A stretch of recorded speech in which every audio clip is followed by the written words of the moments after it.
So you talked to a girl in real life and she quickly rejected you. Maybe she just straight up ignored you. Maybe she said, hey, thanks, and just went away. Or maybe she even gave you the cold eyes and told you to piss off. So now you feel super embarrassed, you feel frustrated. So in this video, I'm gonna talk about what do you do when you get a rejection, and especially what you do when you get multiple rejections in a row. How do you deal with this feeling? How do you deal with that moment? What do you tell yourself so you can keep coming back and be able to face rejection long term so you don't quit and fail at this journey of trying to improve your skills with women and ultimately getting your dream dating life? So first of all, before we talk about what to do when you get rejected, let's first talk about what not to do, because most men make these crucial mistakes. And if you make this mistake, then nothing else will work. So number one, after you get rejected, don't spiral into negativity. Most guys, when they get rejected, they say things to themselves like, oh, I knew this wouldn't work. I'm not good looking enough. Women don't like me. I knew real life approaches wouldn't work. Society is against me. So what they start doing is they start reinforcing negative beliefs about themselves,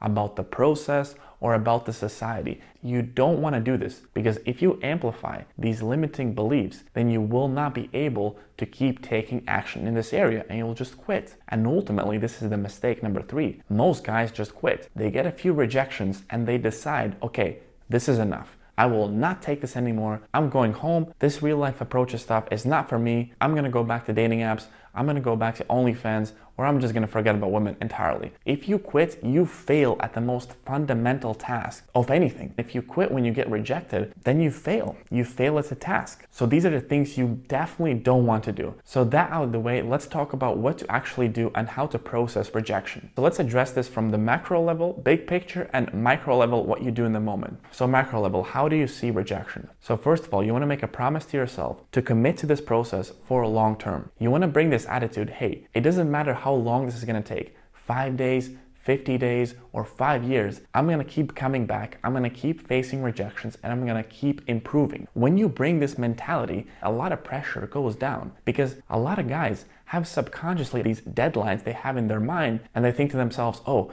well, if this doesn't work today, or if this doesn't work this week, then this means that it's not working, so I have to make it work this week. But you don't want to bring this attitude, because you're putting extra unnecessary pressure to yourself. And when you fail to meet these goals, then you just say, oh, well, I guess I'm gonna quit because I didn't make it. Instead, you wanna bring this get rich or die trying attitude, which essentially means I'm just gonna keep coming back no matter how long it takes. That you will not stop. You will do whatever it takes to figure it out. You will do whatever it takes to keep going, and you'll do whatever it takes to reach the finish line. When you bring this attitude, rejections will not have the same power over you. You'll simply think to yourself, okay, well, I got rejected, that's fine, I'm just gonna keep going. And it's gonna be much easier to deal with it. Number two is you wanna track your progress and you wanna stay positive. A lot of times when I'm working with my students, sometimes they make great progress over some weeks or some months, but they still have a negative session, and after that session, they think to themselves, oh, I suck, this doesn't work. But then I need to remind themselves, look, man, like today you did 5 normal approaches, and 1 month ago, you couldn't even give a girl a compliment. So you're making great progress, and even though today wasn't the best, if you zoom out a little bit, you realize that you're actually making good progress. This is why it's very important to have a strategic approach and also tracking your progress,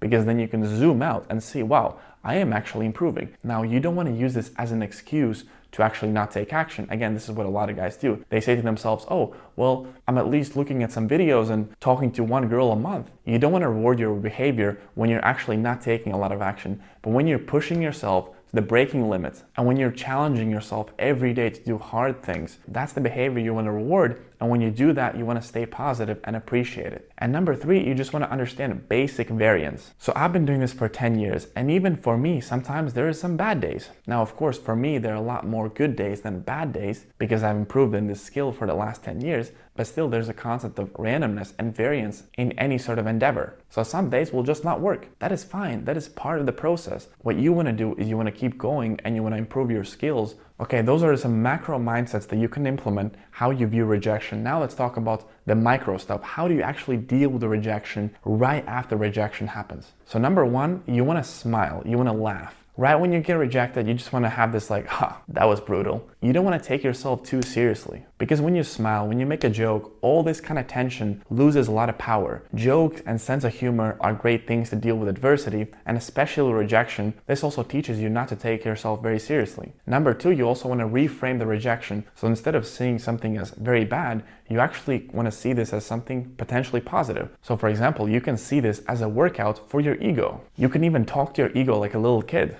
You can say things like, oh, so you thought you're the hot shit, but you cannot even handle getting rejected by a girl? This teaches you to separate yourself from your ego. And rejection is actually a great workout for your ego. Because once you learn how to deal with rejection in a healthy way, your ego loses the power over you and you have so much freedom and liberty to do other things that you were too afraid to do or too embarrassed to do because of what other people will think about you. Reframe this as something that will allow you to live the life that you want and not worry about what people think about you. And number three is you want to move on fast to the next interaction. A lot of guys spend 15 minutes, 30 minutes, even multiple days thinking about one particular rejection, while that girl that rejected you, she probably forgot about you in 1 or 2 minutes. So don't waste your mental energy dwelling on this rejection, what happened, and now what the society is going to think about you. The girl doesn't care about you. The society doesn't care about you. The people around you, they already forgot, or they probably didn't even see that you approached this girl, so they don't care about you. The only person that is overthinking this is you. So stop the loop of overthinking and just move on to the next interaction as soon as possible. The longer you analyze that rejection and the longer you marinate it, the worse it's going to feel